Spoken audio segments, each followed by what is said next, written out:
devait vivre. Le serpent d'Érem dans le désert était la préfiguration de Jésus qui devait être à la croix. Donc si nous devons respecter les 3 nuits, ça veut dire que Jésus a été mis dans la tombe un jeudi. Ça c'est pour respecter les 3 nuits. Mais la Bible rajoute pour dire 3 jours également. Et c'est à l'aube du dimanche que Jésus est revenu à la vie. Vous savez, la Bible est d'une précision incroyable. Alléluia. Amen. La Bible est d'une précision incroyable.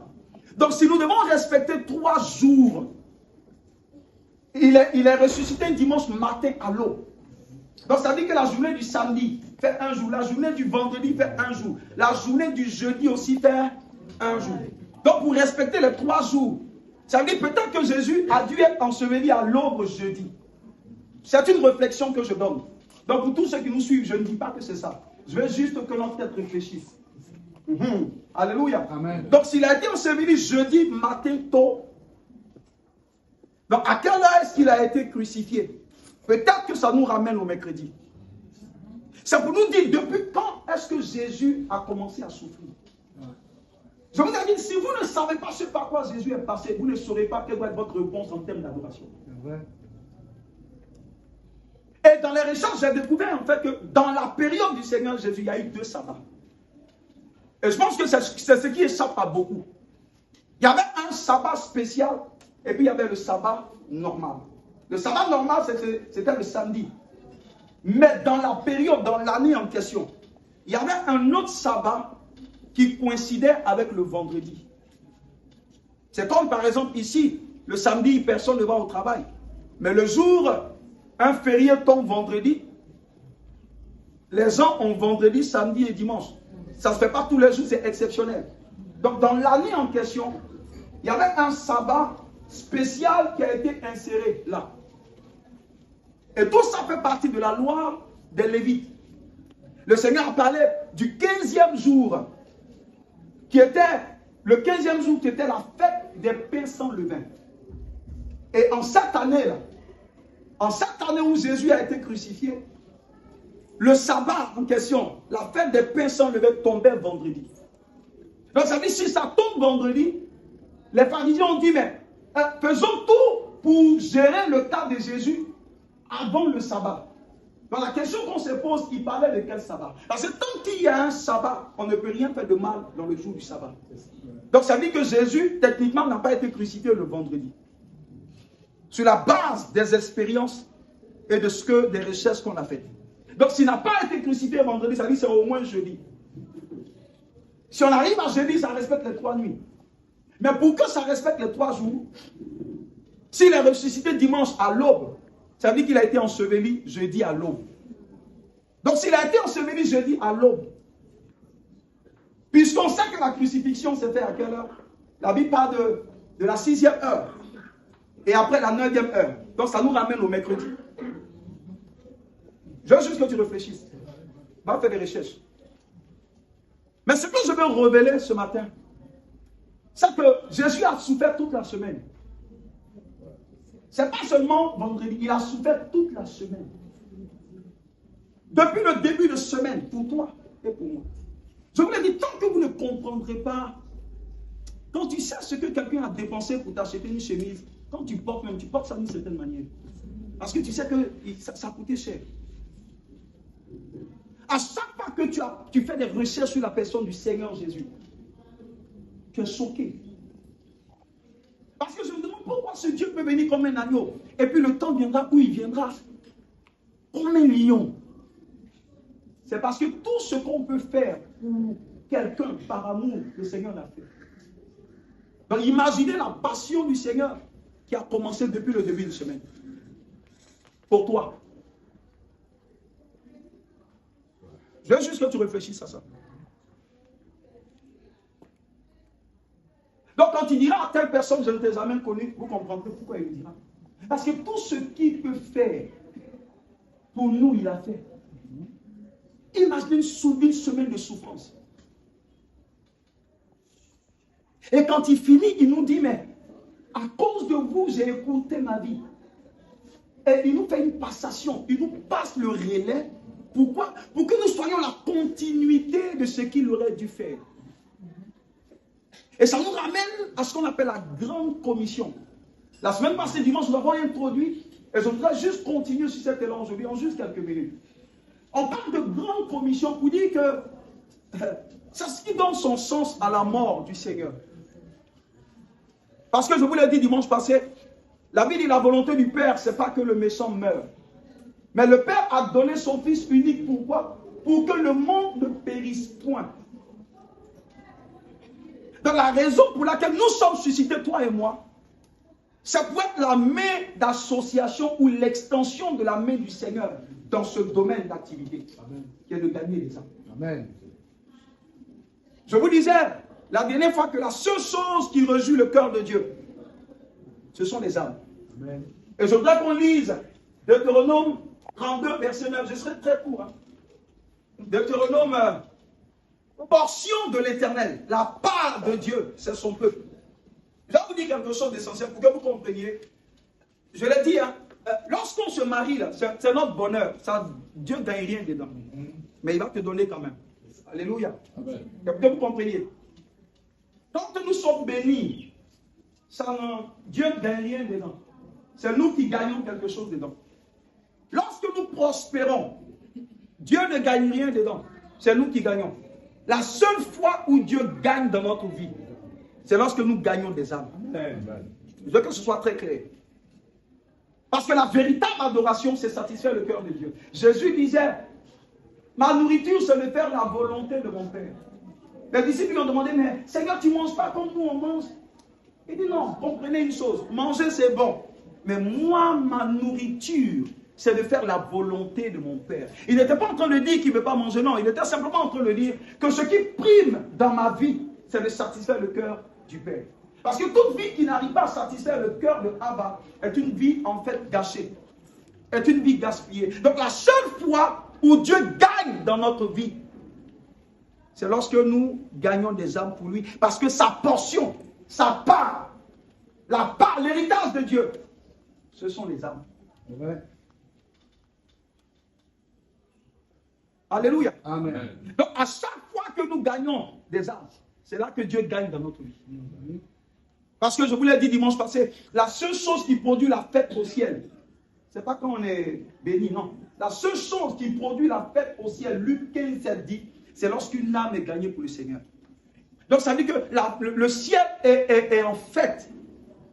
Le ciel festoie lorsque nous gagnons une âme. Donc imaginez l'âme gagnée qui apporte une fête. Est-ce celui qui l'a gagné alors? Ouais. Il doit être couronné certainement. Ouais. C'est quand les Écritures aussi parlent. Je vous dis quelque chose d'essentiel. Dans les temps nouveaux, dans l'âge à venir, parce que après que le Seigneur ait démoli cette terre, ou bien avant même, parce que juste je crois après la guerre de l'Armageddon, la Bible dit qu'on viendra habiter, la nouvelle Jérusalem descendra et on viendra habiter avec le Seigneur sur la terre. Amen. Amen. Et il y a des gens, des hommes et des femmes qui seront établis sur des nations. Et ceux qui seront établis sur des nations, c'est ceux qui auront reçu des couronnes. Vous allez vous rendre compte que dans le livre d'Apocalypse, lorsque le Seigneur s'adressait aux anges, dans les différentes zones, Laodicée, Spirne et autres, il dira, pour ceux qui auront vécu, Amen, il a parlé des esprits, de leur donner un nom nouveau, et dans une autre dimension, il parle de leur accorder une couronne. Et ces couronnes-là, on les appelle les Stéphanos. C'est les couronnes qu'on donne aux vainqueurs. Et je me suis rendu compte que ces couronnes-là ne seront données qu'à ceux qui auront gagné des âmes, pas à ceux qui auront prêché. Ça m'a choqué dans les Écritures. Mais c'est d'autant plus normal, puisque la seule chose qui met le ciel en fait, c'est les âmes. C'est pourquoi j'ai dit, tout ce que nous faisons doit viser à gagner des âmes. Amen. Alléluia. Amen. Tout ce que nous faisons doit avoir un seul objectif, c'est de gagner des âmes. Et c'est la raison de notre existence sur la terre. C'est bon d'être banquier, c'est Dieu qui permet. C'est bon d'être dans tel ou tel domaine, c'est Dieu qui permet. C'est bon d'être une femme d'affaires, un homme d'affaires. Je prie que Dieu le fasse pour toi dans le nom de Jésus. Mais toutes ces choses-là n'apportent rien à Dieu. Je veux que tu comprennes. Mais toutes ces choses sont des plateformes pour accomplir ce qui touche le cœur de Dieu. Alléluia. Amen. Donc le fait que je sois béni sur la terre ou pas, ça n'apporte rien directement à Dieu si la bénédiction n'est pas un instrument, un outil pour satisfaire le cœur de Dieu. Alléluia. Amen. Tu es pilote, c'est bon, c'est un boulot. Le boulot, ce n'est pas ton travail. N'oubliez jamais. Dieu ne nous a pas envoyés sur la terre pour un boulot. D'ailleurs, même le boulot est le fait. Oh, ça vous choque. Le boulot est la résultante du péché. Wow. Amen. L'homme a commencé à penser boulot après la chute. Adam ne connaissait pas le boulot, il ne connaissait que le travail. Cultive, égard. Le boulot a commencé avec Caïn. Lisez bien. Caïn. C'est la génération de Caïn. Quand vous lisez Genèse chapitre 4 et 5, c'est à partir de Caïn que le boulot a commencé à exister. Il y avait des gens qui ont commencé à être éleveurs. Il y avait des gens qui ont commencé à être des pasteurs. Des gens établis sur les animaux, quoi. Il y avait des gens qui ont commencé à faire les instruments de guerre. Des gens qui ont commencé à faire... Mais toutes ces choses-là sont venues d'où? Quand vous lisez bien le livre d'Enoch, vous allez voir que lorsque ces anges déchus sont descendus sur la terre, c'est eux qui ont appris aux hommes la sorcellerie. C'est eux qui ont appris aux hommes la magie. C'est eux qui ont appris aux hommes à se battre. Parce qu'au temps d'Adam et Ève, les animaux qui existaient étaient des animaux de compagnie. Le lion était un animal de compagnie. Et les animaux parlaient. C'est Adam qui les avait nommés. Parce que pour que le serpent parle à Ève, si Ève n'avait jamais entendu un serpent parler, elle aurait eu peur. Donc si elle a osé s'arrêter et puis écouter, ça veut dire qu'elle avait l'habitude d'entendre le serpent parler. Quand tu entends quelque chose constamment, tu n'as plus peur. Mais si tu entends un poulet te parler aujourd'hui, tu vas courir. Pourquoi? Parce que tu n'as pas l'habitude d'entendre. Mais au départ, les animaux parlaient. Donc les instruments de guerre que la génération de Caïn fabrique, c'est pour qui? Les fusils, c'est pour qui? Parce que les animaux, avant la chute, étaient des animaux de compagnie. Et puis je vous ai dit, en ce temps-là, l'homme ne mangeait pas la viande. L'homme était herbivore. L'homme a commencé à manger la viande après la chute. Genèse chapitre 6 nous dit, à cause du péché, les fondements de la terre ont été renversés. C'est justement parce que les fondements de la terre ont été renversés que Romains chapitre 8 nous dit que la terre attend avec un ardent désir la révélation des fils de Dieu. Parce que c'est par des fils de Dieu que les fondements de la terre ont été renversés en Genèse 6. Donc, par le principe de l'équivalence, il faut qu'il y ait une autre génération de fils de Dieu qui ne sont pas issus du premier Adam, mais du dernier Adam. Pourquoi? Pour restaurer ce que les fils de Dieu du premier Adam ont fait. Amen. Donc, c'est une question de correspondance. Donc, le boulot, là, c'est le fruit de la chute. C'est quoi ton boulot ne touche pas Dieu? Ton boulot te permet de payer tes factures. La seule chose qui touche Dieu, c'est lorsque tu utilises le revenu de ton boulot pour financer ton travail. Écoutez, quand on arrivera au ciel, Dieu ne t'appellera pas à partir de ta comptabilité. Il t'appellera à partir de ce qui est contenu dans ton livre d'ordination. Ton réel toi, c'est ce qui est écrit de toi. Et tout ce pourquoi Dieu nous a envoyés, je vous assure, vise un seul but, gagner des âmes. C'est pas j'ai dit que tu prêches, que tu chantes, que tu travailles. Tout ça est une plateforme où Dieu t'a mis. N'oubliez pas que la mission, c'est aller et faire de toutes les nations. Le mot nation, c'est faire de tous les ethnos. Le mot ethnos vient de toutes les couches de la société. Donc si Dieu fait de toi un grand sportif, tu as une stratégie dans le monde sportif. Si tu ne comprends pas ça, tu penses que tu es allé pour avoir des milliards. Non. Les milliards, c'est juste un prétexte pour que tu utilises ce monde-là pour gagner ceux de ton monde. Parce que l'on se reproduit selon son espèce. Donc si Dieu te permet d'être un architecte, tu dois comprendre que ça c'est ton boulot. Mais pour que ce soit un outil, une plateforme à partir de laquelle tu commenceras à gagner ton monde. Parce que la seule chose qui touche le cœur de Dieu, c'est lorsque les âmes sont gagnées. Il a donné son unique, pas pour que tu te maries. Il a donné son unique pour que les hommes ne périssent point. Mais il te bénira avec le mariage pour que ce soit une plateforme. Il a dit à Abraham, je t'aime pourquoi? Parce que tu apprends à tes enfants à connaître les voies de Dieu. Donc quand Dieu nous met dans un mariage, c'est pour qu'on fasse de ce mariage un instrument pour gagner des âmes pour le Seigneur. Ce n'est pas notre première église, c'est notre foyer. Amen. Amen. Amen. Gagner des âmes. Parce que notre vie comptera devant Dieu lorsque nous commencerons à gagner des âmes. Je vous l'ai dit, les seuls que le ciel respecte sont ceux qui gagnent des âmes. Alléluia. Sont ceux qui gagnent des âmes. Et c'est le cœur de Dieu. C'est le cœur de Dieu. Et je vous assure qu'il y a une telle bénédiction à gagner des âmes. Vous n'avez pas idée de la gloire que l'évangélisation apporte dans la vie de celui qui évangélise. Ceux qui évangélisent ne manquent de rien.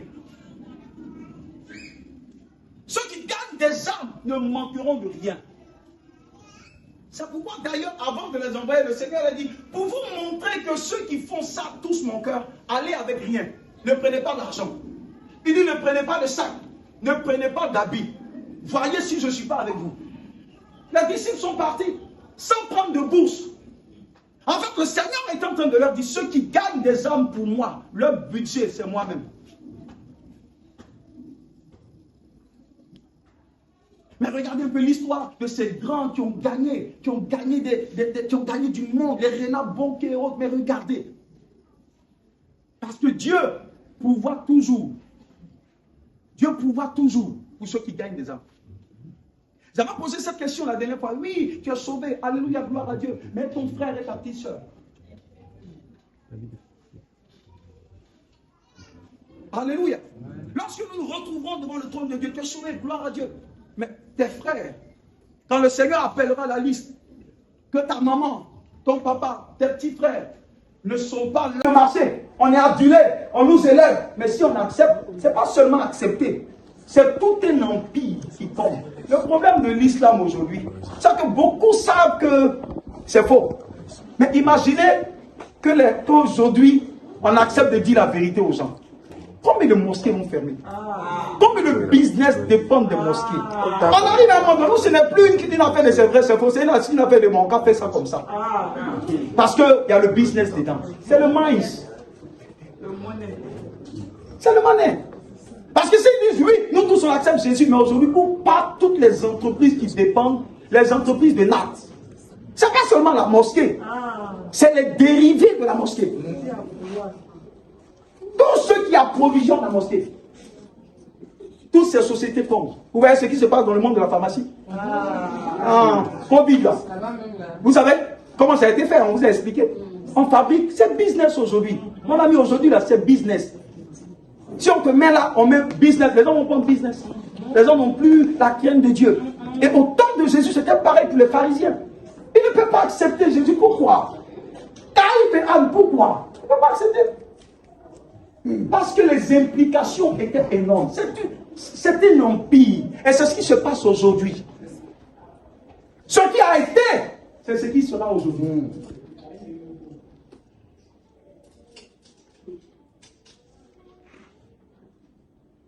C'est ce qui a été aujourd'hui.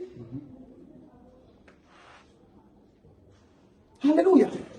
C'est plus une affaire de gagner des âmes. C'est une affaire de sécuriser l'empire. C'est pas la Bible dit, ceux qui connaîtront leur Dieu dans la fin des temps sont eux seuls qui feront des exploits. Aujourd'hui, à chaque fois que tu sors pour essayer de dire la vérité, tu as un élément à abattre. Parce que ce n'est pas seulement une vérité que tu dis, c'est des empires.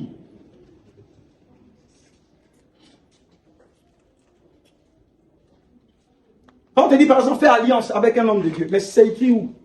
C'est de l'arnaque. Jésus n'a jamais fait de l'alliance avec quelqu'un. L'alliance de la parole de Dieu, c'est Dieu avec son Fils.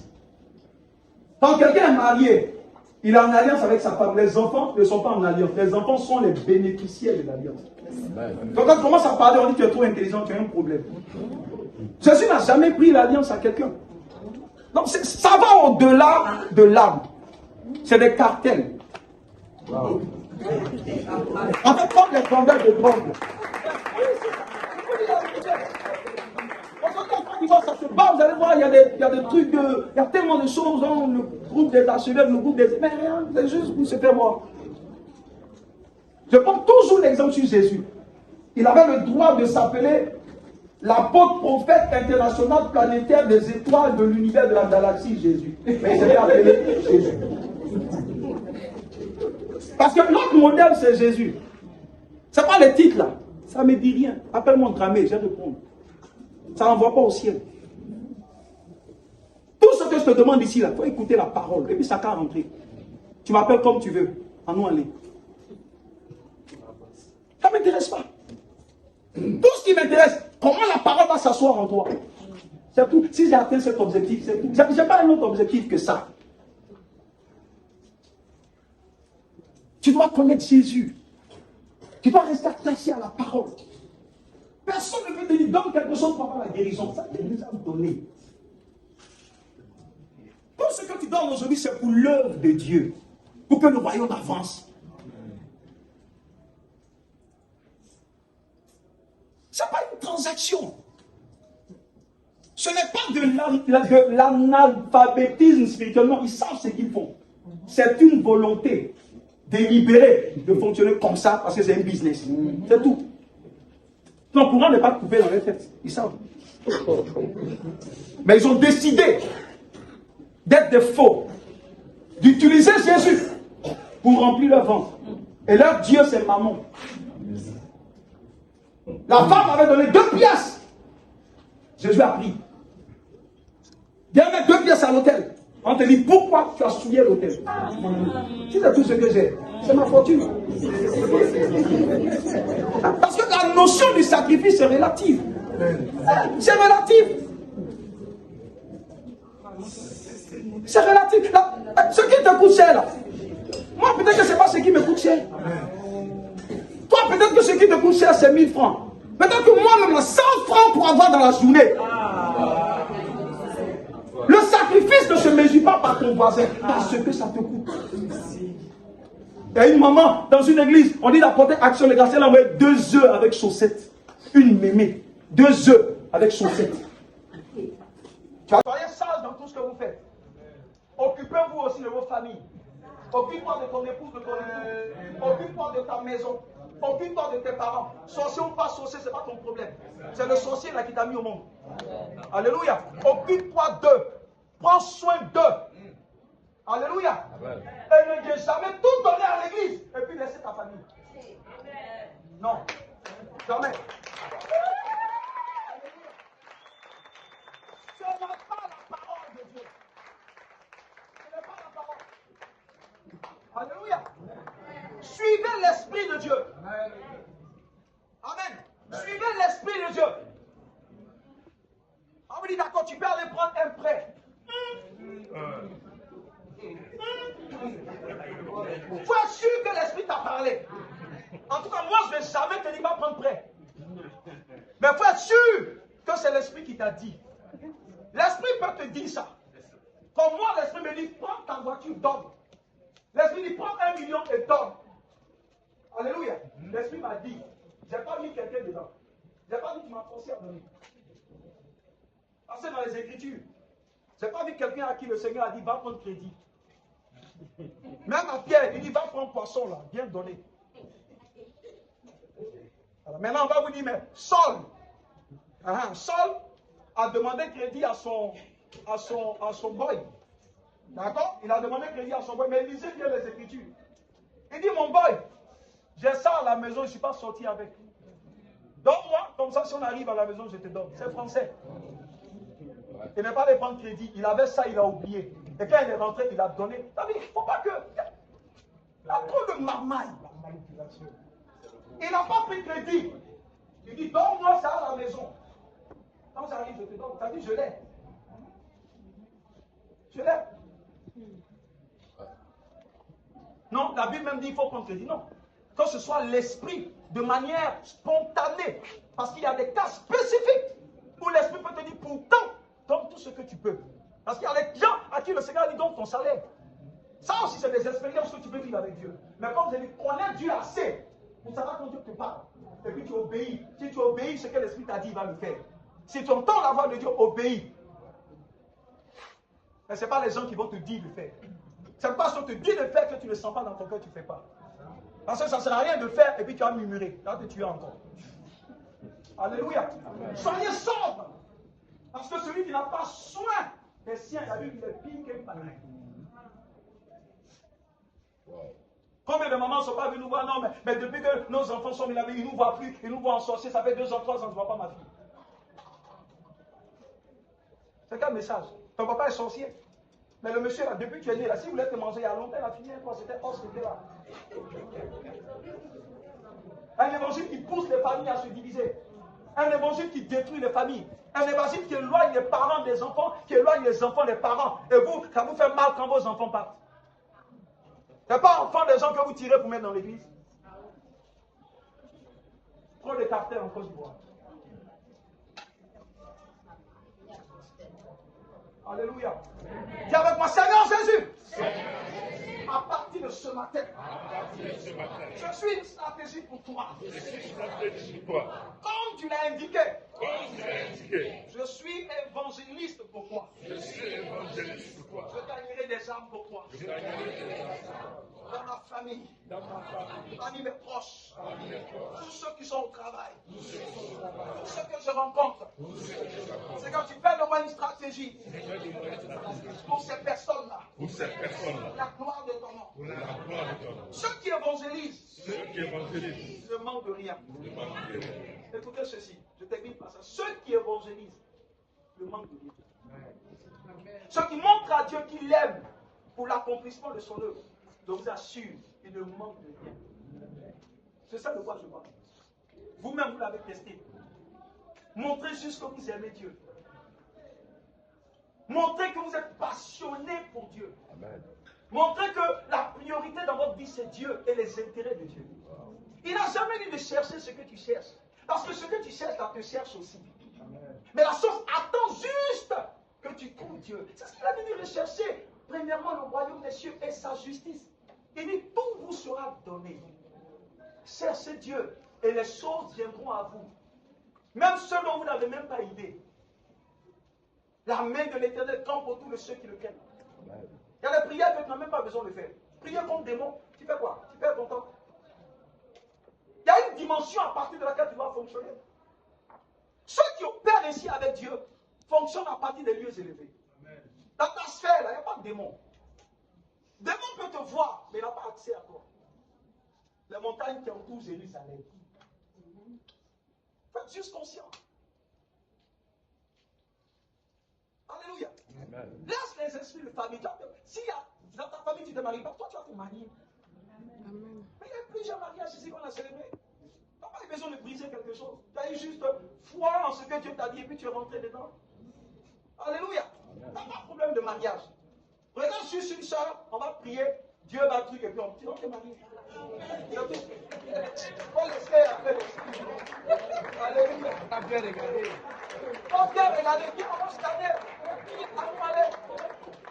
Alléluia. Je vais vous dire quelque chose. Écoutez, mon épouse qui est là, je n'ai pas prié. On ne savait même pas qu'on allait se marier. Ce n'était même pas un projet de mariage. On n'avait même pas le projet de mariage. Et c'est allé plus vite même que nous. Alléluia. Quand tu marches dans la volonté de Dieu, au moment opportun, Dieu fait rentrer tout ce qui doit rentrer dans ta vie.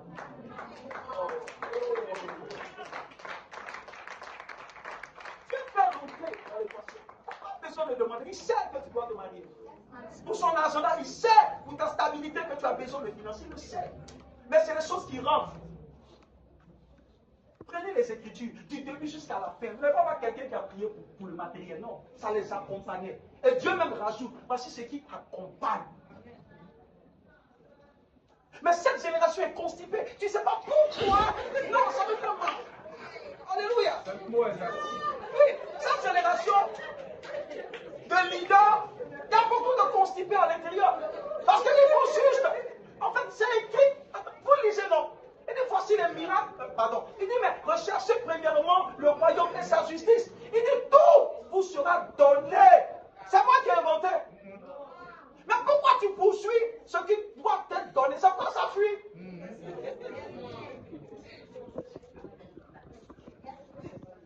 Les bâtiments qui courent derrière l'argent, ils ne gagnent jamais l'argent. On ne court pas derrière l'argent. On court derrière Dieu, et puis l'argent court derrière toi. Cours pas derrière mariage. Cours derrière Dieu. Yes, sir, Et Dieu t'enverra l'homme selon ta destinée. Alléluia. Je vous assure. C'est Dieu même qui a dit qu'il n'est pas bon que tu sois seul, non? Mais ton problème est où? Lui-même dit qu'il n'est pas bon que tu sois seul. Donc celui à qui ça fait mal quand tu es seul, c'est pas. Donc dans le monde aller, il n'y a pas de distinction. Tous ceux qui ont cru doivent pouvoir fonctionner doivent opérer dans la fonctionnalité d'évangéliste. Tu n'es peut-être pas évangéliste selon le ministère, mais la grâce que le Seigneur a libérée, selon Matthieu 28 et Marc 16, c'est la grâce du aller et non pas la grâce du rester.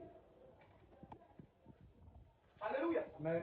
Vous allez voir que tous ceux qui l'envoient, il leur donne quelque chose avant de partir. Il dit tenez le pouvoir, tenez la gloire et allez-y.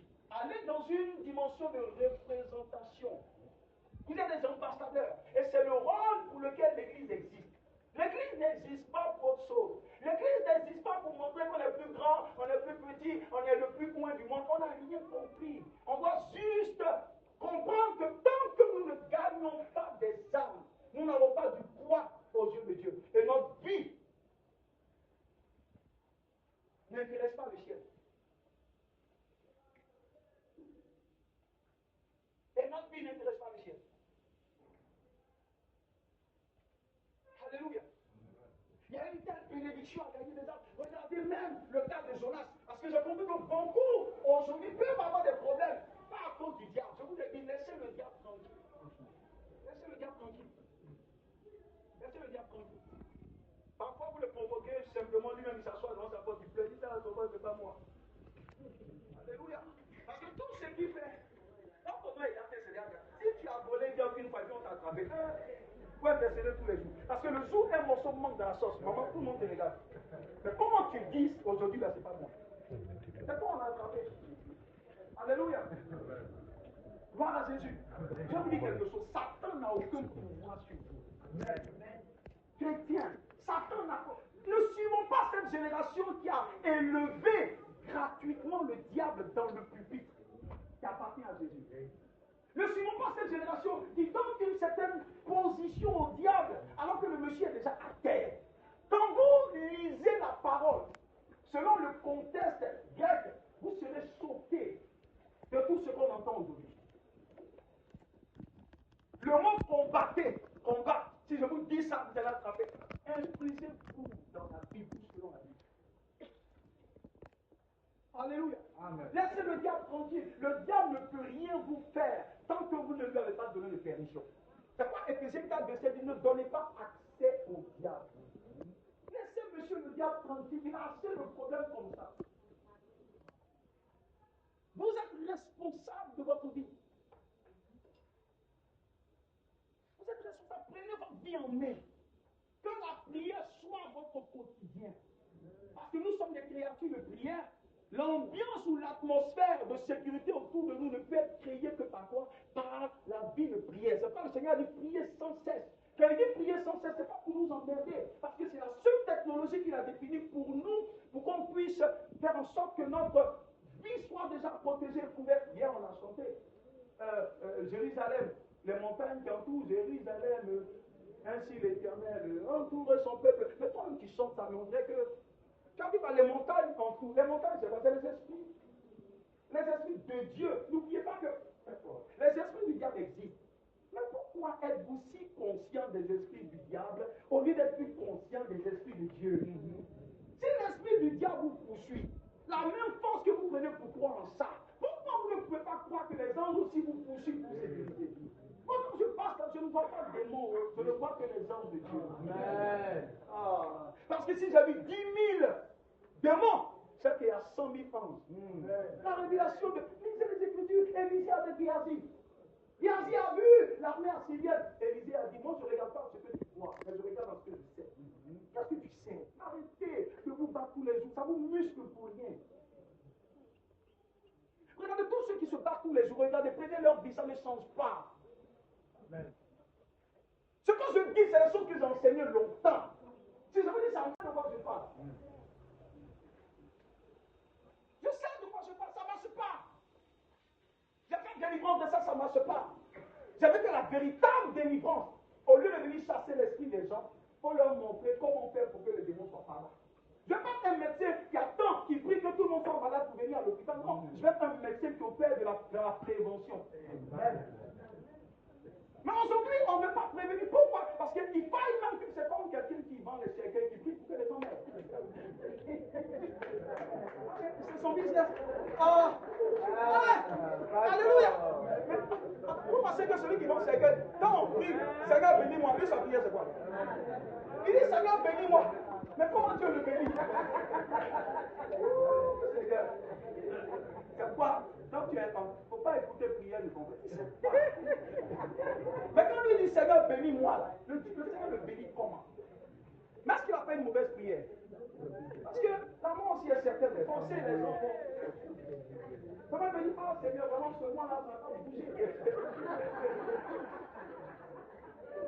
Il ne va pas le pasteur, depuis 3 mois, je travaille un peu à la vie.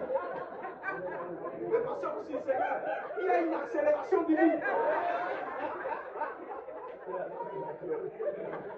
Alléluia. Amen. Seigneur, qu'il y a une accélération divine. Accélération divine. Je te promets une onction d'accélération. Et puis il y a rien qui reçoit. Lui aussi, ça me dit, ah, aujourd'hui on a été bénis. Alléluia. Gloire à Jésus. Je suis béni.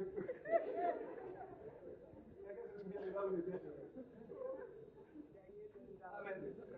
Nous sommes responsables de nos actes. Oui, responsable de laisser monsieur le diable tranquille. Je vous assure, depuis que ma mentalité a été récalibrée, je ne fais jamais franchement. Quand je fais mes rêves, c'est rose. C'est rose. C'est rose. Alléluia. Il ne peut pas avoir de démons dedans. Vous savez, quand vous lisez les Écritures, vous allez voir que c'est un exercice personnel. Aujourd'hui, j'ai posé la question plusieurs dimanches, mais beaucoup peut-être, comment tu sais que tu es sauvé? Je te pose la question. Quand tu lui crois, d'accord, tu seras sauvé, mais on t'a juste fait prendre, on t'a juste dit, déclare que tu es sauvé. Accepte le Seigneur, dis Seigneur Jésus, je crois en toi, tu es né de la vierge, tu as fini de faire cette législation, Dieu t'a dit, dis Seigneur, je te reçois comme mon Seigneur sauvé personnel, tu as dit Amen. Mais la joie est venue, pourquoi? Parce que tu es conscient que tu es sauvé. Tu es conscient que tu es sauvé, c'est pourquoi tu es ici. Tu as la certitude que tu es sauvé. Mais c'est la même manière dont tu as reçu l'information. Le Seigneur te dit que la puissance des ténèbres ne peut rien contre toi. Le seul problème, c'est là. Alléluia. Tu penses toujours que les esprits de ta famille ont un droit sur toi. C'est pas ils ont le droit sur toi. Je vais vous dire quelque chose. Dieu ne crée pas l'imagination. C'est une puissance incroyable qui peut appeler à l'existence dans ta vie les choses comme si elles n'existaient pas. C'est pas la Bible dit, un homme est tel que ses pensées sont. Mais pourquoi si je prie, ça dit tu pries, est-ce que Dieu exauce dans tes pensées? Qu'est-ce qu'il y a dans tes pensées? Donc quand ma maman a eu du mal à concevoir, ou maman a eu du mal à avoir telle bénédiction, donc moi aussi. En fait, tu as accepté quelque chose dans ton subconscient qui est la réalité qui conduit et qui canalise ta vie. Paul a dit, je suis conscient. Ce qui rentre dans ton subconscient, c'est ce qui te fait. Tant que c'est au niveau du conscient, il n'y a pas de souci, tu peux l'enlever. Mais quand ça atteint ton subconscient, c'est un peu comme si vous voulez, c'est un peu comme une mémoire en toi qui est le réel toi. C'est ce qu'on appelle le cœur. Ce qui atteint ton cœur, c'est ce que tu es. Un homme est tel que, c'est quand le Seigneur parle de veiller sur ton cœur. Écoutez. C'est pas comment. Vous savez que si une personne a peur dans une maison, tu as peur, et à force d'avoir peur, à un moment donné, ta peur peut créer des images. Quelqu'un voit ça? Alléluia. Ta peur peut créer des images. Je me souviens quand j'étais un peu plus jeune, je ne vais pas rentrer dans la maison seul. Alléluia.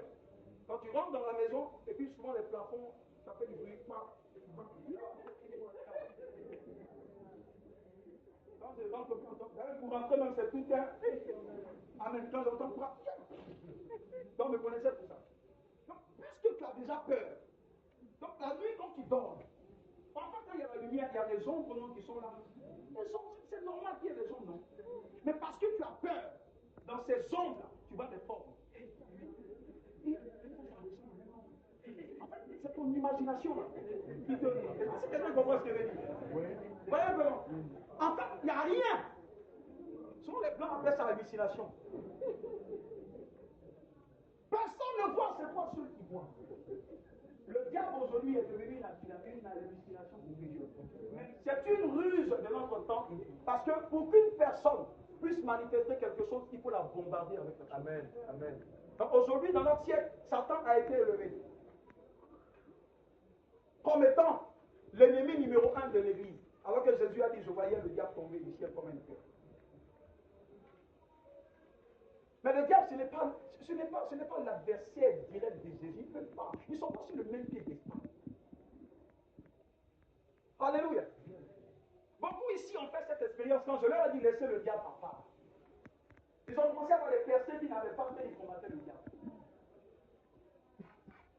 Même hier, mon patron, on échangeait avec une soeur sur ce fait. Je lui ai simplement dit, en fait, c'est un mirage. Un mirage, ça veut dire quoi? C'est une hallucination. Il n'y a rien. Mais c'est toi celui qui vois. Parce que dans ta tête, là, ce qui a tué Koluba, là vous tuez tous. Alléluia.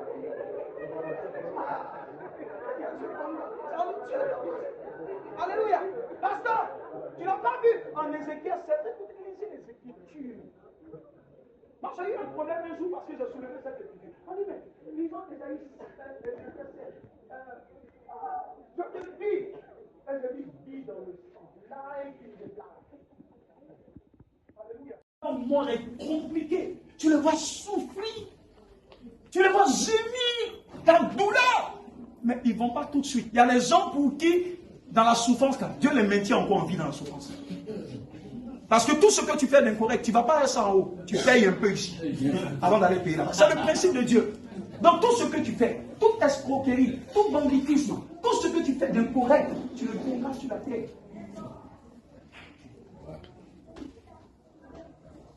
On dit bien, on va te crucifier.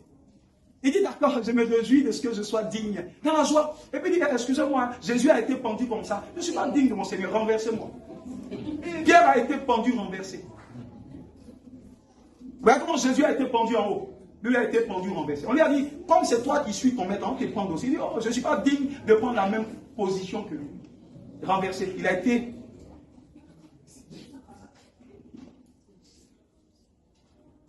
Alléluia. Mais dans la joie. Je vous dis, entre ceux qui sont de Dieu, écoutez, hein, ceux qui permettaient aux apôtres, ils sont morts terriblement. Je vais vous parler un jour du sacrifice là. Vous allez voir qu'ils sont tous morts dans la joie. Et quand je priais, l'Esprit me dit, entre leurs morts et tous ceux qui subissaient, moi, Dieu, par l'Esprit, je leur ai revêtu un vêtement glorieux. De sorte que même les douleurs là, ça soit amorti, ne sentent pas. Vous savez qu'Ésaïe a été scié. Ésaïe, on l'a mis dans un bois et on l'a scié. Ah oui, ils l'ont scié. Ah, ceux qui nous ont donné la Bible, c'est ce qu'ils ont suivi. Oh. C'est la chrétienne d'aujourd'hui qui pense que c'est une affaire de yéyé. Le sang, c'est le sang qui a produit la Bible. La Bible a été accouchée par le sang des martyrs. Quand le Seigneur dit consacre-toi, c'est une réponse au sang des gens. Parce que ce qui a produit, c'est par le sang. Donc c'est par le sang que tu maintiens ta vie chrétienne. Parce que dire je ne rentre pas dans la corruption, c'est ton sang qui verse, ça fait mal. Quand tu vois la situation à la maison, c'est compliqué. Mais Dieu dit non, tiens. Ça sera juste pour un moment. Mais après, le Seigneur t'ouvrira les portes auxquelles tu n'as même pas eu. Quand tous sont morts terriblement, celui qui est mort de la meilleure des manières, c'était Jean. Et quand je dis la meilleure des manières, on l'a jeté dans l'huile bouillante. Ça, c'est la meilleure des manières. Imaginez, l'huile qui bout, on le verse. Imagine déjà quelqu'un dans l'huile. Ce qui peut se passer sur ton corps. Mais ils l'ont mis dans le et puis il ne peut pas mourir, ils l'ont retiré. Et puis glorifier encore Dieu. C'est lui qui est bien mort. Alléluia. Vous pensez que des gens comme ça peuvent rentrer dans lui, sortir et puis sortir? Non. Arrivé à un moment donné, écoutez, Paul nous parle d'un vêtement qu'on a au ciel. Mais dans les propos de Paul, il dit par la prière, vous pouvez emprunter ce vêtement glorieux. C'est un vêtement qui ne connaît pas la douleur. C'est ce même vêtement qui est ce corps glorieux que Jésus a revêtu et qui a fait passer par les murs. Donc je me demande, ces apôtres qui connaissaient cette technologie, je sais qu'au soir de leur vie, quand c'était compliqué, Dieu mettait ce vêtement sur eux. De sorte qu'ils ne sentent plus la douleur d'une certaine manière. Parce qu'ils ont déjà trop souffert. Alléluia. Certains ont été poignardés. Aucun d'entre eux n'est mort naturellement. Il c'est pas Jean. On l'a mis dans l'huile. Il n'est pas mort. On l'a jeté sur lui de Patmos. Là-bas encore, il a un problème. Il dit, j'étais en esprit et je vis la gloire de Dieu. Les gens disent, ah, toi là, on ne peut pas te... Partout où on te jette, il voit Dieu. C'est là-bas qu'il est mort simplement. Chrétien, ce qui a sponsorisé notre vie chrétienne, c'est le sacrifice. Hein? C'est la mort. C'est pourquoi quand tu comprends ça, tu ne donnes pas pourcentage à Dieu. C'est pourquoi je dis, après le pourcentage, c'est après les chrétiens qui n'aiment pas Dieu. Ta vie est déjà pour Dieu. Donc tout ce qui est à toi est pour lui. L'homme de Dieu est venu hier, il a dit la même chose que je vous dis tous les autres. Il dit les chrétiens, ce n'est pas à faire le donner tant, c'est de rencontrer le besoin de Dieu. Quand Dieu a un besoin, tu es là et tu pourvois au besoin. Et les gens, les anciens de l'Assemblée de Dieu fonctionnaient comme ça. Quand on dit évangélisation, il y a un qui s'est dit je prends en charge. C'est pas il a fait de 10%, 20%. Non. C'est toi-même qui es donné. Quand tu peux, tu es devant une situation, tu le fais. Ce n'est pas pourcentage. Notre vie là existe pour gagner des âmes. Pour conduire des âmes à Dieu. Pas les conduire à moi. Les conduire à Yeshua. C'est lui seul qui est mort pour nous. C'est lui seul qui a payé le prix pour nous. Il dit allez et faites de toutes les nations des disciples. Et il y a tellement d'avantages. Je vais terminer sur ça. Tellement d'avantages. Il a promis un équipement particulier. Il a promis une puissance à ceux qui gagnent des âmes. Alléluia. Quand vous regardez Matthieu 16, versets 15 à 17, il dit voici les miracles qui accompagneront. C'est une provision. C'est une subvention. Donc ça veut dire que la puissance n'est donnée qu'à ceux qui savent l'utiliser. Parce que beaucoup ont reçu la puissance aujourd'hui de Dieu. Dieu leur a fait confiance, mais ils l'ont utilisé pour leur propre fin. Ils l'ont utilisé pour eux-mêmes, au lieu de le mettre au service de Dieu. Tout ce que Dieu te donne, c'est pour l'implémentation de son royaume. Donc ceux qui évangélisent sont potentiellement, je ne dirais même pas potentiellement, sont potentiellement des personnes qui ont déjà reçu une capacité supérieure en termes de puissance et de grâce. Pour faire face à tout ce qui est attaque de l'ennemi. Et pour accomplir les signes et les prodiges. Ceux qui évangélisent beaucoup, vous allez voir que beaucoup de miracles les accompagnent. Les évangélistes sont les gens avec qui Dieu fait beaucoup de miracles. Pourquoi? Parce que là où ils vont, Dieu a besoin de se présenter. Dieu a besoin de se glorifier. Parfois, tu te retrouves en train de parler avec quelqu'un dehors qui ne veut pas t'écouter et puis tu lui donnes son nom. Ça vient comme ça, tu lui donnes son nom. Et puis il y a quelque chose également que je veux souligner. Parce que vous savez, si vous ne comprenez pas la parole, la vérité peut être subtile. Alléluia. Amen. La vérité peut être subtile, ou le mensonge peut être subtil aussi. Quelqu'un va te dire, écoutez, le seul don, et ça personne ne peut contredire ça, le seul don qu'un croyant peut exploiter à volonté, c'est le parler en langue. C'est le seul don. Tous les autres dons, paroles de connaissance, prophétie, interprétation des langues, c'est l'esprit au même moment qui te dit à quel moment il utilise ça avec toi.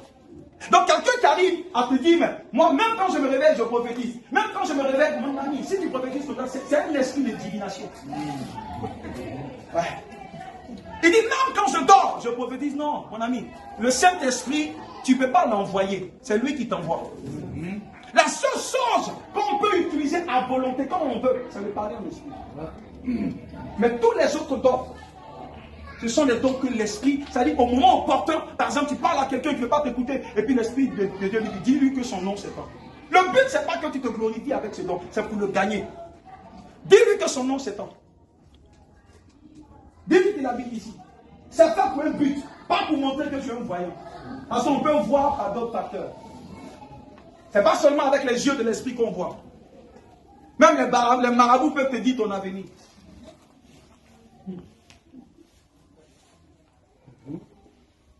J'ai sorti de mon corps par les pérégrins. Tu es un sorcier, mon gars.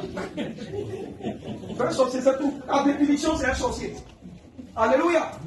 Parce que tous ceux qui ont eu ces expériences, ça n'a jamais été prémédité. Eux-mêmes, ils ne savaient pas. À un moment donné, pouf, ils descendent. Mais Jean ne pouvait pas dire à telle heure, je serai en esprit. Non, Dieu l'a dit, pouf, il ne savait même pas. Pareil pour Paul, il dit, je connais un homme. Je ne sais pas si c'est en esprit ou dans le corps.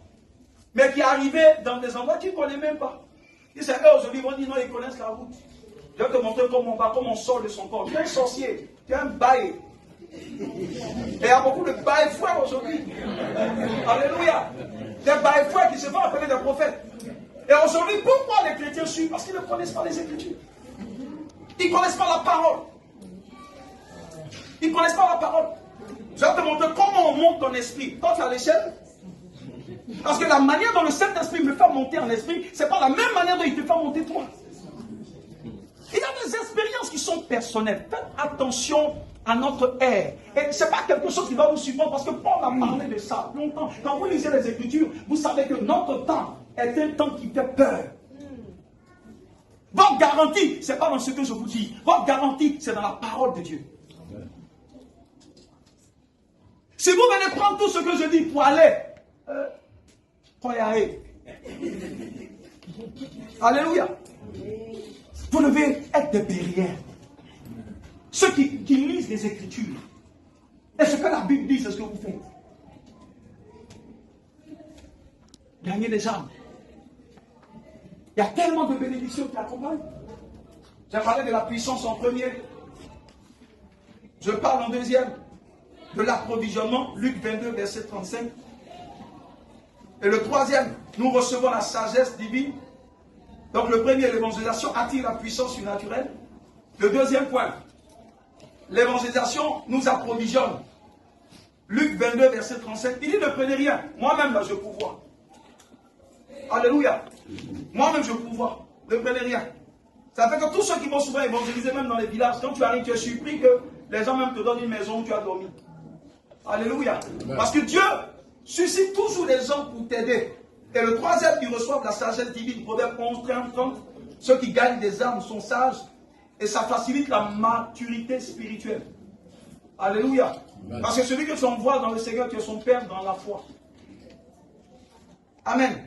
Et le dernier, Daniel 12, verset 1 à 3, ça donne des récompenses ici-bas et aussi des récompenses dans l'éternité.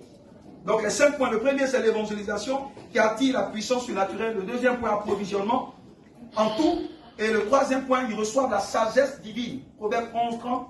Et le quatrième, facilite la maturité.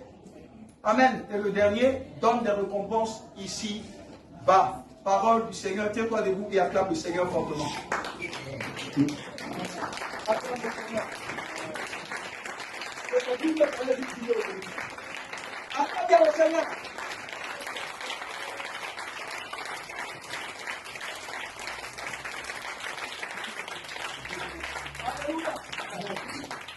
La coupure est générale, donc je t'ai dit que j'allais vite finir aujourd'hui.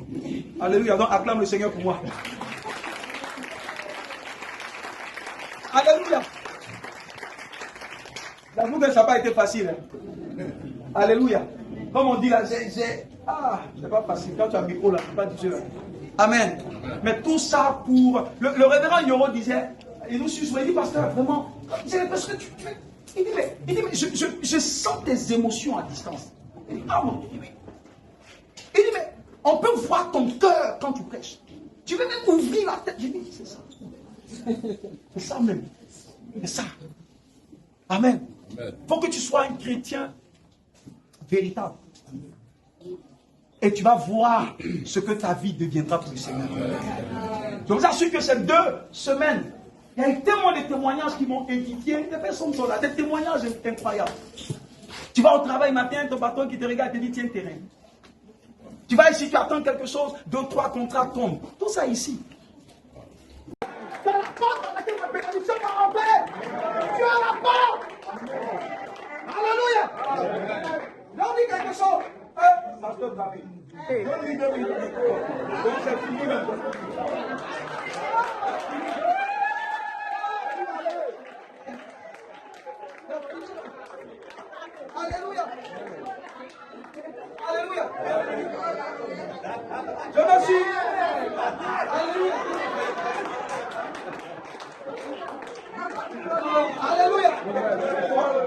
déjà attrapé comme ça. Un dernier. Attrapé comme ça. Alléluia. En fait, écoutez-moi bien. En toute franchise devant le Seigneur, je n'ai jamais prié pour délivrance. Jamais prié pour délivrance. Tout le monde sait, on ne m'a jamais imposé, mais pour dire délivrance. Parce que je sais quelque chose. Tu vis parce que tu sais. Qu'est-ce que tu sais? Colossiens 1,13. Vous avez été transportés depuis le monde des ténèbres jusque dans son admirable lumière. Je sais à partir d'où je fonctionne. C'est juste une pensée. Je suis conscient de ça. Alléluia. Et même quand le diable se présente, il sait qu'il a affaire à quelqu'un qui est conscient. Alléluia. Comme on dit, Dieu voit bagage que nous. Il y a les gens, quand ils voient seulement ton gabarit, ta forme, ils savent qu'avec toi, on ne peut pas s'amuser. Alléluia. Donc, c'est ce que tu sais. Alléluia. Et c'est avec cette... Lisez les propos même des apôtres, dans Actes des apôtres. Vous allez les voir dire ça. Nous sommes conscients d'eux. Il dit, considérez-vous idle. Ça veut dire, sois au courant. Tu peux avoir un compte ouvert en banque de 10 milliards. Et puis tu es en train de souffrir ici. Parce que tu ne sais pas que le compte est là. Tu ne sais pas que le compte existe. Donc tu es là, tu n'es pas différent de quelqu'un qui n'a pas de compte. Mais le jour où tu sais que tu as ce compte, le jour où tu es au courant, le mot grec c'est aido. Aido, ça veut dire tu es au courant. Quand tu es au courant de ça, tu sais qu'à chaque moment, la seule chose que tu as à faire, c'est de suivre le protocole pour aller retirer à la banque. Parce que sans le protocole, tu as l'argent, mais tu ne peux pas retirer. Parce que c'est en banque. Donc, ça demande que tu te déplaces. Que tu ailles passer par tout le procédé des guichets ou tout ça pour faire ton retrait. C'est pareil. Il faut être au courant que tu n'es plus dans les ténèbres. Il faut être au courant que Colossiens 2 a dit, Jésus, les actes, oh Seigneur, c'est un acte juridique, les actes dont l'ordonnance te condamnait. Quels sont ces actes? Les alliances de famille, ça te condamne. Ça dit non, tu ne peux pas te marier. Les actes disent quoi? Dans la famille, personne n'a eu l'argent. Donc tu ne peux pas avoir 25 000. Alléluia. Ça, c'est les actes. Écoutez ce que la Bible dit. Ce n'est pas les choses qui seront faites. C'est les choses qui sont déjà faites. On appelle ça le déjà fait de Dieu. C'est les faits divins. Alléluia. Il dit ces actes qui vous condamnaient. Christ, par son sang qui est versé à la croix, par tout ce par quoi il est passé, il t'a donné la rédemption. La rédemption, il y a tout dedans. Et la Bible te dit, sois au courant. C'est tout ce que la Bible dit. Paul dit, considérez que vous êtes mort au péché. Alors quand le péché vient, moi je sais que je suis mort. Quand le péché voit que la personne est morte, il retourne. Donc je dois être au courant. Que ce qui me fatiguait hier, aujourd'hui, ne peut plus me fatiguer. C'est juste, l'homme est une machine incroyable. Il dit, soyez au courant. Donc tu dois savoir. Si les gens ne se sont pas mariés dans ta famille, ils n'ont pas envie de se marier. Toi, tu dois te marier. C'est tout. Alléluia. Tu marches par ce concept. Tu marches par cette conception. C'est ce qu'on appelle foi là. La foi vient de ce qu'on entend. Ce qu'on entend vient de la parole de Dieu. La parole de Dieu dit quoi?